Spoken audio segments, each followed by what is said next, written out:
Sorry to keep you waiting. I've just spoken for some time with President Zelensky of Ukraine. I told him, as I have each and every time we've spoken, the United States stands with the people of Ukraine and as they bravely fight to defend their country, and they are doing that. And as Putin continues his merciless assault, the United States and our allies and partners continue to work in lockstep to ramp up the economic pressures on Putin and to further isolate Russia on the global stage. Later today, together with other NATO allies in the G7, Canada, France, Germany, Italy, Japan, the United Kingdom, as well as the European Union, we're going to jointly announce several new steps to squeeze Putin and hold him even more accountable for his aggression against Ukraine. And I want to speak to a few of those points today. First, each of our nations is going to take steps to deny most favored nation status to Russia. A most favored nation status designation means two countries have agreed to trade with each other under the best possible terms. Low tariffs, few barriers to trade, and the highest possible imports allowed. In the United States, we call this permanent normal trade relations, PNTR, but it's the same thing. Revoking PNTR for Russia is going to make it harder for Russia to do business with the United States, and doing it in unison with other nations that make up half of the global economy will be another crushing blow to the Russian economy. It's already suffering very badly from our sanctions. And I want to thank Speaker Pelosi, Leader McCarthy, Leader Schumer and McConnell, and Senators Wyden and Crapo, Representatives Neal and Brady for their bipartisan leadership on this in the Congress. I would like to offer a special thanks to Speaker Pelosi, who's been a strong advocate for revoking PNTR and who agreed to hold off on that in the House until I could line up all of our key allies to keep us in complete unison. Unity among our allies is critically important, as you all know, from my perspective at least. Many issues divide us in Washington, but standing for democracy in Ukraine, pushing Russia's aggression, should not be one of those issues. The free world is coming together to confront Putin. Our two parties here at home are leading the way. And with that bipartisan cooperation, I'm looking forward to signing into law the bill revoking PNTR, which is, again, most people think of it as most favored nation status. We're also taking a further step of banning imports of goods from several signature sectors of the Russian economy, including seafoods, vodka, and diamonds. And we're going to continue to squeeze Putin. The G7 will seek to deny Russia the ability to borrow from leading multinational institutions, such as the International Monetary Fund and the World Bank. Putin is an aggressor. He is the aggressor, and Putin must pay the price.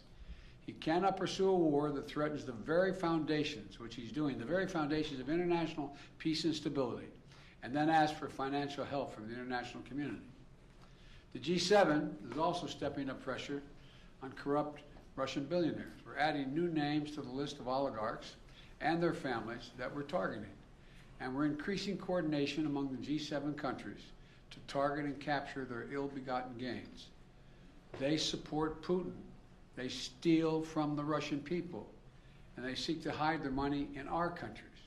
They're part of that kleptocracy that exists in Moscow, and they must share in the pain of these sanctions.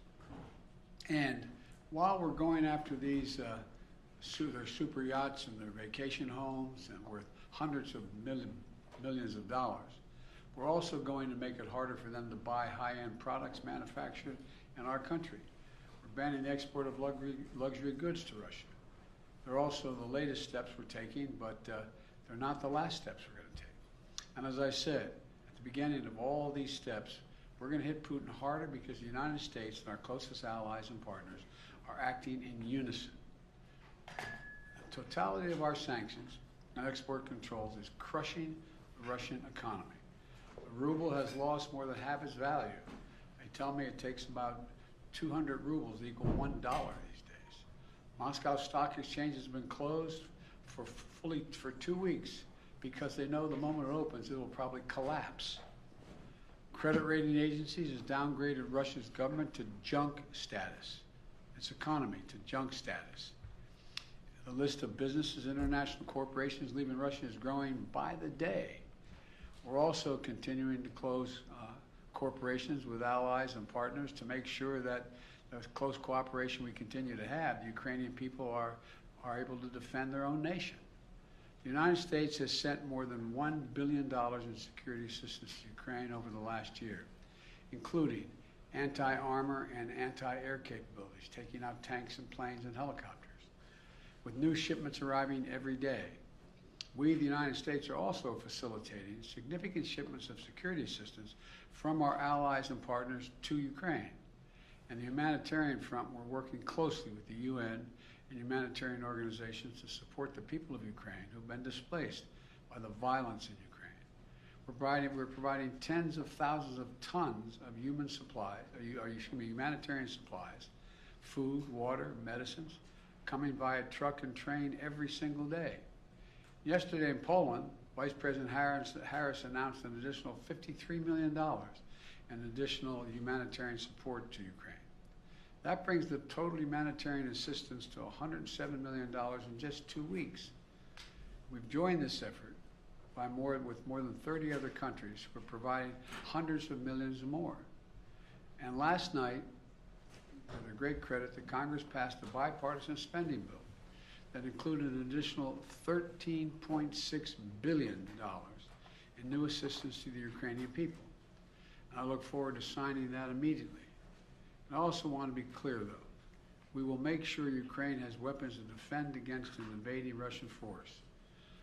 We will send money and food and aid to save the Ukrainian people.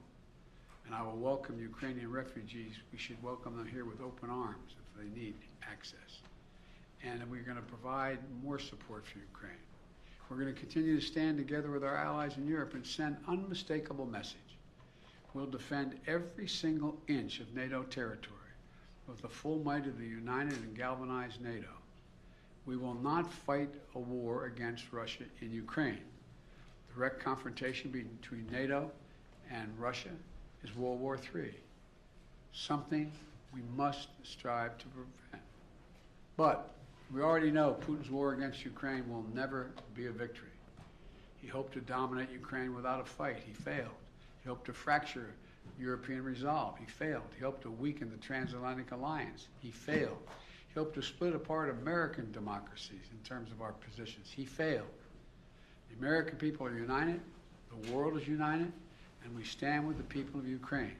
We will not let autocrats and would-be emperors dictate the direction of the world. Democracies are rising to meet this moment, rallying the world to the side of peace and the side of security. We're showing our strength, and we will not falter. God bless all of you. God bless Ukraine, and God bless our troops. The White House has said that Russia may use chemical weapons or create a false flag operation to use them. What evidence have you seen showing that? And would the U.S. have a military response if Putin does launch a chemical weapons attack? I'm not going to speak about the intelligence, but Russia would pay a severe price if they use chemical weapons. Extending the federal gas tax? Will this make Putin stop his war?